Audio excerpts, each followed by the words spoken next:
Hello প্রিয় দর্শক, আজকে আপনাদের মাঝে এমন একটি ভিডিও নিয়ে চলে এসেছি যে ভিডিওতে জানানো হবে যে আপনার হাতে থাকা স্মার্টফোন যখন হ্যাং করে তখন আপনি কি করবেন।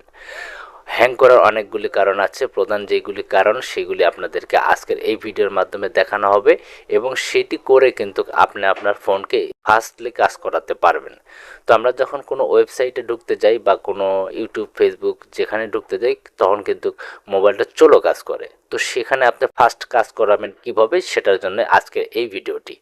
তো এই নতুন চ্যানেলে আপনাদেরকে স্বাগতম। ভিডিওটি ভালো লাগলে সবাই লাইক করে দিয়ে যাবেন, কমেন্ট করে জানাবেন, আর এমন ধরনের ইম্পর্টেন্ট ভিডিও পেতে আমার চ্যানেলটি সাবস্ক্রাইব করে অল বাটন ক্লিক করে রাখবেন। তো চলুন বন্ধুরা, চলে যাওয়া যাক মোবাইল স্ক্রিনে। তো বন্ধুরা দেখতে পাচ্ছেন আমি কিন্তু মোবাইল স্ক্রিনে চলে এসেছি। তো এখন আপনারা যেটা করবেন, আপনাদেরকে গুগল ক্রোম ব্রাউজারে চলে যেতে হবে। আমি দেখুন গুগল ক্রোম ব্রাউজারে চলে এসেছি।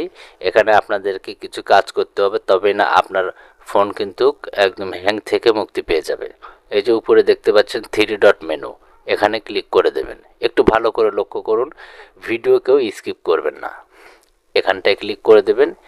এখানটায় ক্লিক করার পরে একটু স্ক্রল ডাউন করে নিচে আসবেন এবং এখানে দেখতে পাচ্ছেন, এই যে দেখতে পাচ্ছেন সেটিংস, এই সেটিংসে ক্লিক করে দেবেন। এখানটায় ক্লিক করার পরে একদম নিচের দিকে চলে যাবেন, ঠিক আছে? এবং নিচের দিকে আসার পরে এই যে এখানটা দেখতে পাচ্ছেন সাইট সেটিংস, তো এই সাইট সেটিংসে ক্লিক করে দেবেন। এখানটায় ক্লিক করার পরে একদম নিচের দিকে চলে আসবেন। এখানটায় আসার পরে আপনাদেরকে যেটা করতে হবে, এই যে দেখতে পাচ্ছেন এখানে ডাটা স্টোর, ঠিক আছে, স্টোরড। আচ্ছা, এখানটায় আপনারা ক্লিক করে দেবেন। এখানটায় ক্লিক করার পরে আমি এই পর্যন্ত যতগুলো ওয়েবসাইটে ঢুকেছি এখানে দেখতে পাচ্ছেন সবগুলি কিন্তু এখানে শো করছে, ঠিক আছে? তো এইগুলি কিন্তু যখন আপনার থাকবে তখন কিন্তু আপনি এখানে ঢুকলে কিন্তু আপনার সহজে কাজ করবে না, অর্থাৎ হ্যাং করবে, ঠিক আছে? তো এখানটা আপনারা কি করবেন, এই যে একটু ভালো করে লক্ষ্য করুন, এই যে দেখতে পাচ্ছেন, এই যে নিচে দেখতে পাচ্ছেন একটি আছে, ডিলেট অল ডাটা, ঠিক আছে? এখানটা আপনারা ক্লিক করে দেবেন।